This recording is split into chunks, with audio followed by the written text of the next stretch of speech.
وصفة القلب اللوز الناجحة بأصغر كيلة اللي راكم تحوسوا عليها كاع. واش نسحقوا فيها؟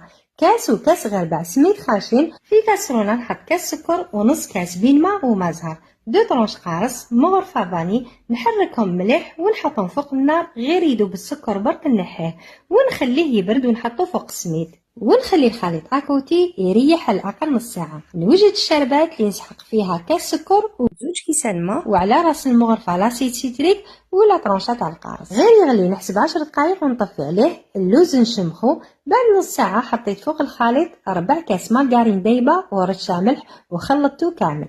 دهنت السنيوه بشويه سمن وحطيت الخليط.